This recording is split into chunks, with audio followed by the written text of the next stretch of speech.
"Aren't you eating honey?" my husband asks, noticing that I'm not reaching for the Christmas dinner his mom made.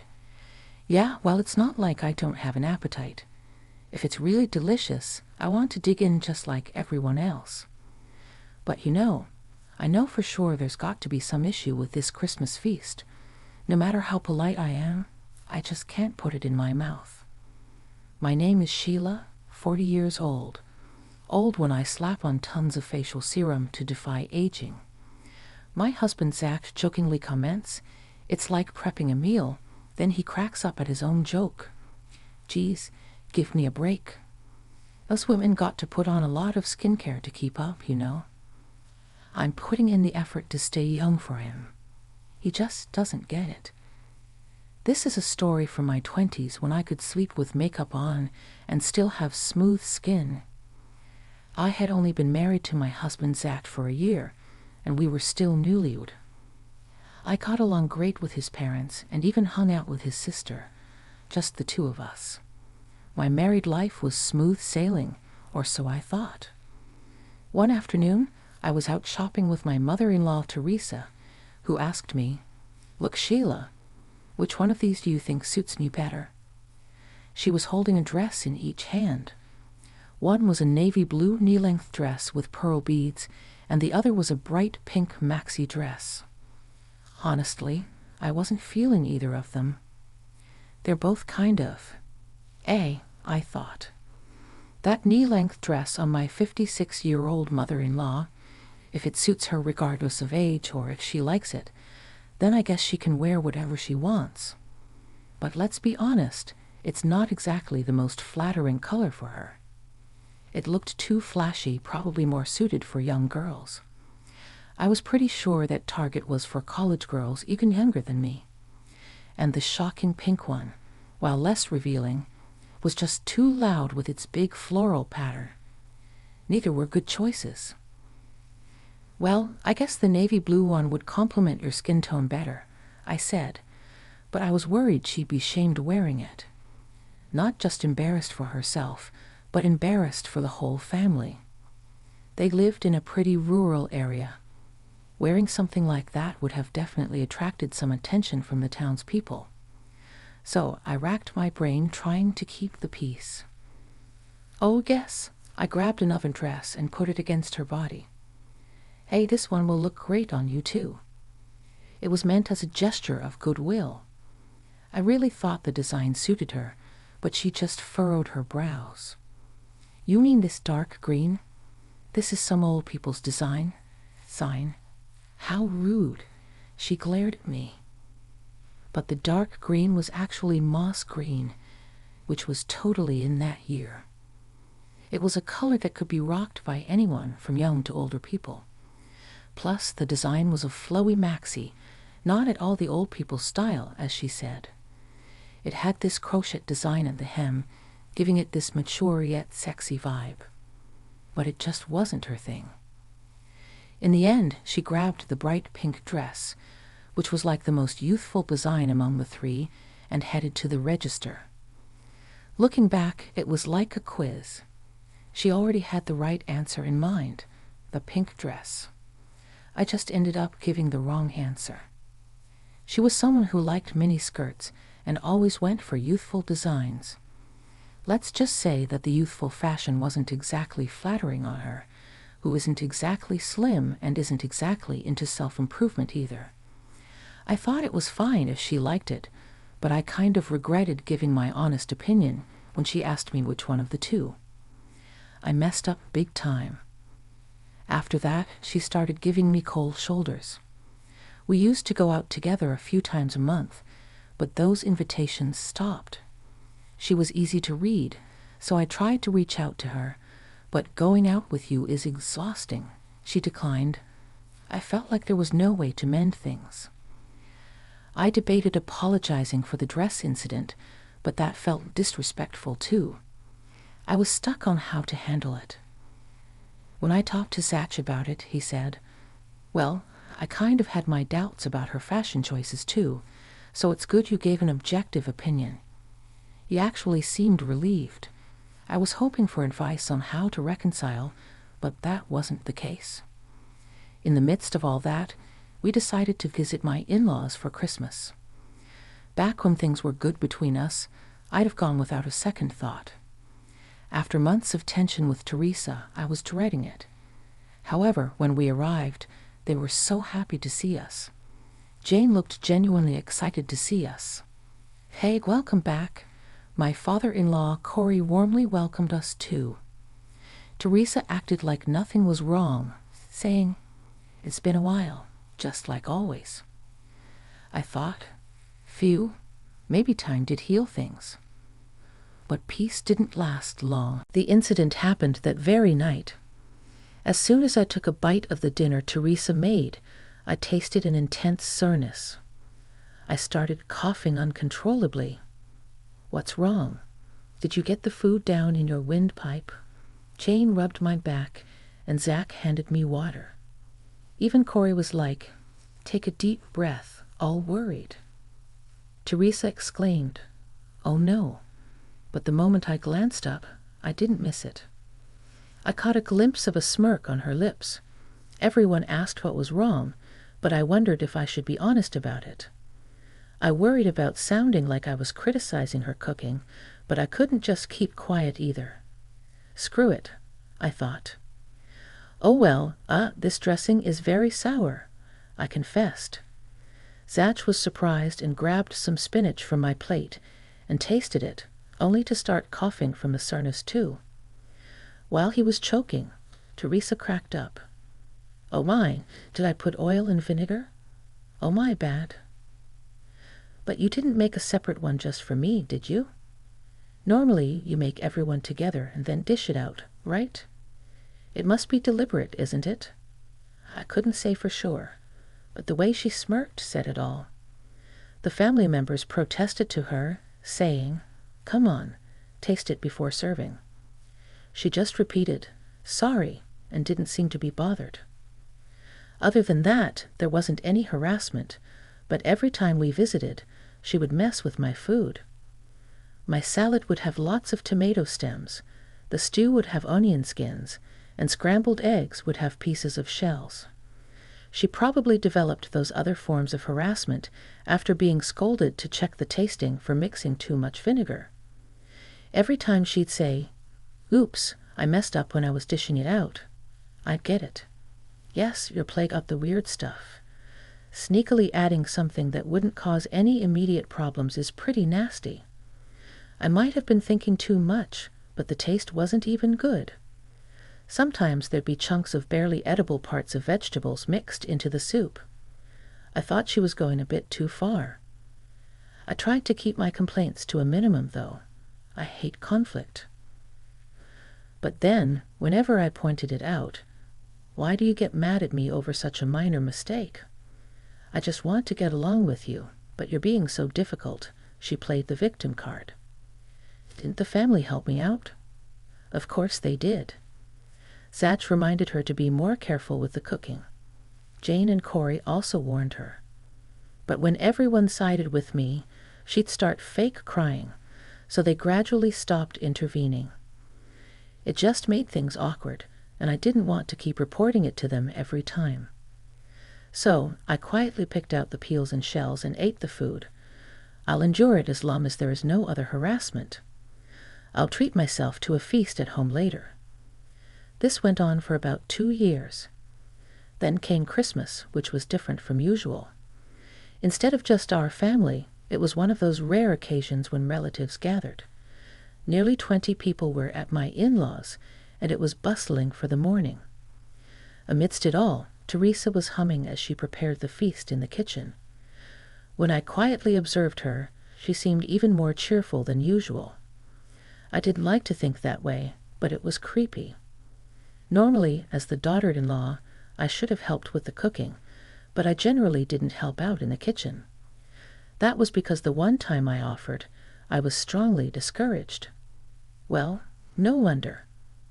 If I was around, she couldn't sabotage my food.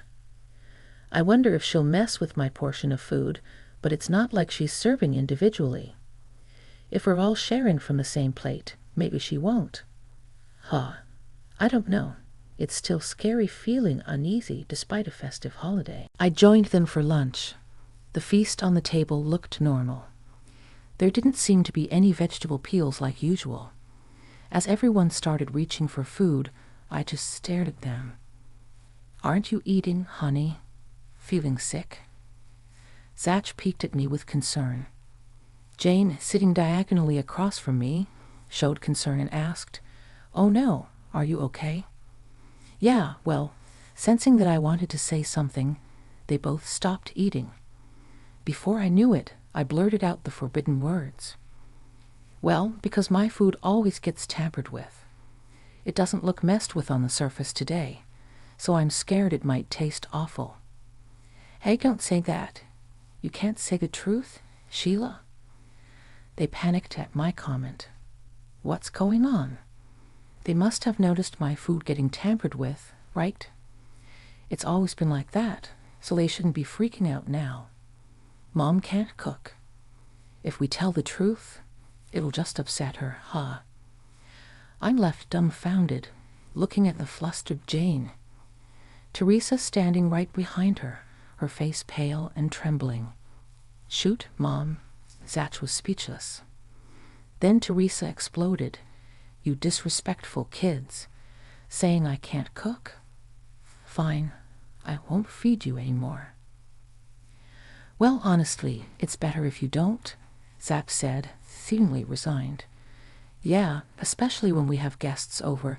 We can just order in or something," Jane chimed in, agreeing.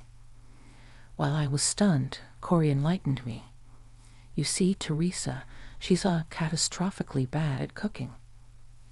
We even had a big fight once, and she stormed out of the house. Apparently, she had a unique sense of flavor and was completely oblivious to it. It was even worse back when Zach was a child, because she tried to get creative while Corey silently endured it out of kindness. The kids couldn't take it. It was when they demanded better food that Teresa stormed out for a week. They managed to coax her back somehow, but it took a lot of apologizing from everyone. Since then, the food had improved somewhat, with everyone praising her and gently discouraging her from making any adjustments. Still, judging from her smirk whenever I removed peels and shells from my food, she must have intentionally added them. But I thought it was just another form of harassment. Bad-tasting dishes were unaltered. Since everyone else was eating the same kind of bad food, they didn't think I was being targeted. Apparently, it wasn't uncommon for vegetable peels or eggshells to end up in dishes back then, and everyone just thought she made a mistake, as she had to cook more food than usual. Finally, it all made sense. No wonder they didn't realize I was being harassed. There was a more fundamental issue at play. I was grateful that they warned her for me, even though it might have angered her. I remembered mentioning to Zach that I felt like I was being harassed by Teresa, but my concerns were dismissed as overthinking. At that time, I thought he wasn't reliable, but maybe he was just thinking, "You're overthinking it.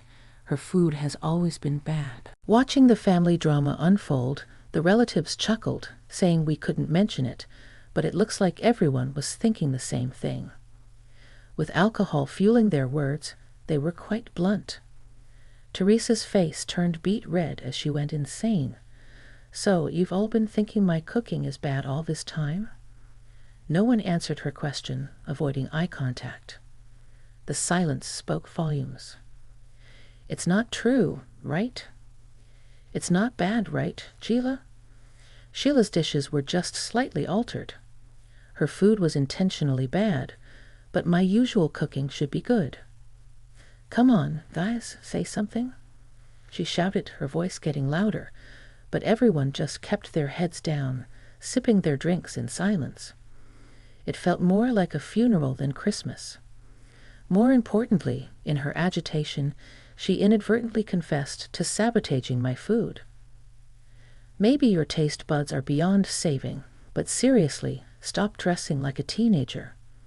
Maybe try looking at yourself objectively, Mom. Indeed, you should realize you're being laughed at by the neighbors." Jane added more to Zach's comments. Inside, they only fueled the fire, and Teresa's face turned dark red. Who gave you birth? What did you just say to your mother? No, it's not about that anymore. There are things you could and should say to your parents. Zach's words were met with nods from Jane and a troubled expression from Corey. You guys are mocking me. I'm still in my 50s, still young. Stop treating me like an old lady. Again, it's not about that. Geez, you're so hard-headed. I don't want to nitpick your fashion choices, but maybe think about toning it down a bit. Zach let out a big sigh. The relatives seemed to agree, laughing awkwardly. What's the matter with you, and she treating me like an old lady?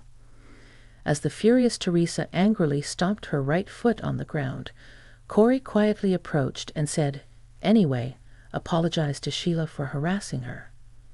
If she stayed silent, it would have been dismissed as the usual crappy cooking. There was no way to hide the fact that she tampered with my food. Teresa seemed to realize she slipped up just then, and her face turned from red to white as a sheet in a second. It was just a mistake, she stammered. Whether it was a mistake or not, it doesn't change the fact that you did something wrong. Why on earth did you resort to such harassment? Well, it's probably because of that, right? Sheila suggested. You wear more mature clothes or something. Of course, she would. Flashy clothes just don't suit you, you know. That's what they call overreacting. Unable to protest, Teresa remained pale, looking down. Corey sighed again, saying, geez, just for that. At that moment, she erupted. What do you mean just for that? No matter how close we are, I'm still her mother-in-law. Treating me like an old lady is just rude. She didn't treat you like an old lady. She just suggested what might suit you. That's definitely not what she meant. She was looking down on me, thinking young fashion doesn't suit me. I'm not apologizing to her, she pouted childishly, turning away in defiance. Needless to say, everyone was exasperated by her immature behavior. In the end, feeling uncomfortable, the relatives quietly left that day. We also decided to cancel our stay and return home on January 3rd. Corey called and dropped the bombshell out of the blue. Teresa and I are separating. After that incident, he had a long, earnest conversation with the unrepentant Teresa, hoping to make her see reason. But instead of admitting her fault, she became even more defiant, accusing him of being cold and not measuring up to a good husband's standards. That was the straw for the usually gentle guy, and they ended up deciding to live separately. It took about half a year for Teresa to finally reflect on her actions. When she came to apologize to me, she also asked if we could help patch things up between her and Corey. If you're only apologizing to her to get on Dad's good side, then forget it. We won't help, and we won't forgive you. Zach shut her down immediately. She tried enlisting Jane's help too. I doubt he'll change his mind, 'cause he's really furious. You two should try to work it out yourselves. She was met with a firm refusal. In the end, she was left isolated and couldn't change Corey's mind. About half a year later, they finalized their divorce. Her luck must have run out by upsetting Corey, who cherished her despite her bad cooking. With no savings as a stay-at-home wife, she tried to rely on Jane. But around the same time as her divorce, Jane got married and refused to live with her, as her husband didn't like the idea. Well, I guess that's understandable. As for us, Zach was still mad at her, so we didn't take her in. Currently, she's living with her younger sister, with whom she's had a bad relationship since childhood. She's been given what can only be described as a leaky, drafty shed, not a proper room. I feel a bit sorry for her, but like they say, what goes around comes around. On the other hand, I've given birth to 2 kids and have been working on toning up my post-pregnancy body with home workouts. I've been doing jump rope with the kids, and let me tell you, they have endless energy. Playing with them has naturally helped me shed some weight. Now I'm just focusing on firming up my face with some serum. Zach has been consistently a loving husband since then. On weekends, he takes us hiking, and sometimes when he manages to get a weekday off, we sneak in a date while the kids are out. It feels a little awkward and embarrassing to go on dates nowadays, but it's still nice to be treated like a woman. I hope we can continue holding hands and going for walks together, no matter how old we get.